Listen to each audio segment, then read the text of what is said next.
Assalamualaikum warahmatullahi wabarakatuh. Bagaimana kabarnya hari ini anak-anak? Mudah-mudahan kalian semua dalam keadaan yang sehat. Tetap semangat dan selalu jaga kesehatan. Bersama Bu Har, kita akan melanjutkan mata pelajaran akidah akhlak tentang iman kepada qada dan qadar. Namun sebelumnya, mari kita awali dengan membaca basmalah bersama. Bismillahirrahmanirrahim.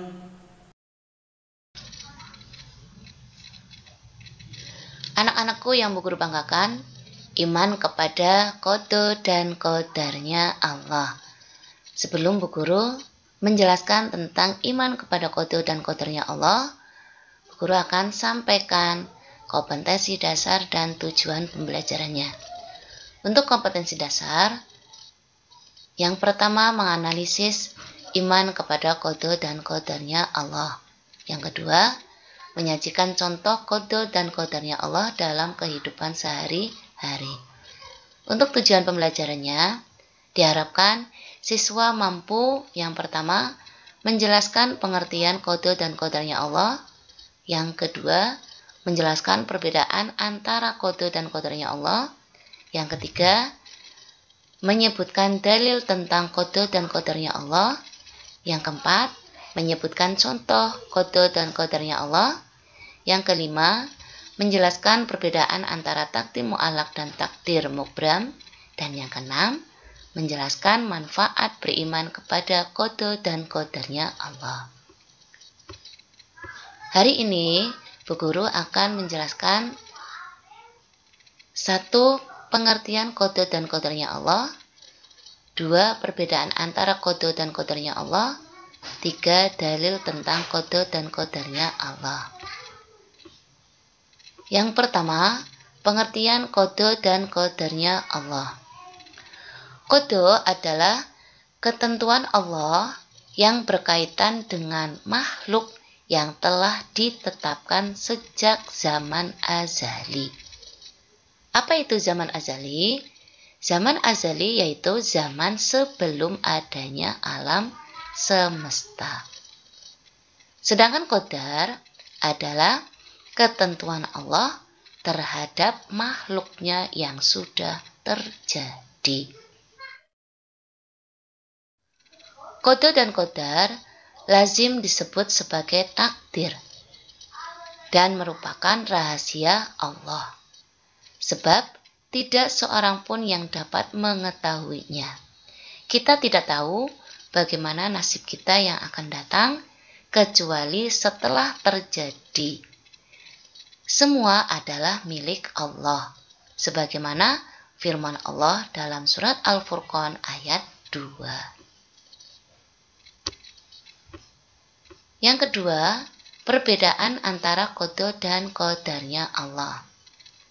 Qada adalah segala ketetapan Allah terhadap makhluknya yang masih dalam tulisan atau suratan takdir karena belum terjadi. Qada bersifat sangat rahasia dan tidak ada yang mengetahui kecuali Allah. Contohnya, nasib manusia yang akan datang. Sedangkan qadar adalah ketetapan Allah terhadap makhluknya yang sudah terjadi, sehingga manusia sudah mengetahuinya, seperti waktu yang telah berlalu, baik yang menyenangkan ataupun yang menyedihkan. Yang ketiga, dalil tentang qada dan qadarnya Allah. Umat Islam wajib hukumnya untuk beriman kepada qada dan qadarnya Allah. Sehingga hukumnya kafir apabila umat Islam tidak beriman kepada qada dan qadarnya Allah. Dasar perintahnya adalah sebagai berikut. Yang pertama, Allah menciptakan berdasarkan qadar. Sebagaimana firman Allah yang tertuang dalam Quran surat Al-Qamar ayat 49. Yang artinya, sesungguhnya kami menciptakan segala sesuatu menurut qadar. Yang kedua, qada dan qadar telah tertulis di Lauh Mahfuz.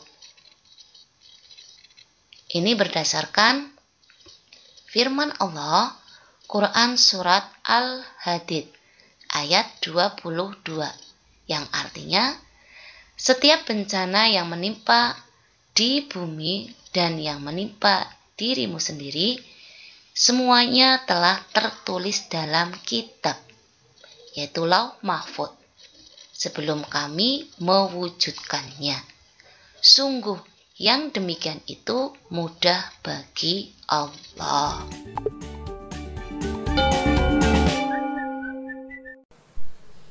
Nah, anak-anakku, itu tadi penjelasan Bu Guru tentang pengertian, perbedaan, dan dalil qada-qadarnya Allah. Untuk lebih memahami apa yang tadi Bu Guru sampaikan, silakan kalian baca kembali modul Al-Mizan halaman 23 sampai 24. Selanjutnya, silakan kalian catat soal berikut dan tulis jawabannya di buku tulis kalian. Soal yang pertama, jelaskan pengertian qada dan qadarnya Allah. Soal yang kedua, jelaskan perbedaan antara qada dan qadarnya Allah. Soal yang ketiga, tuliskan dalil tentang qada qadarnya Allah.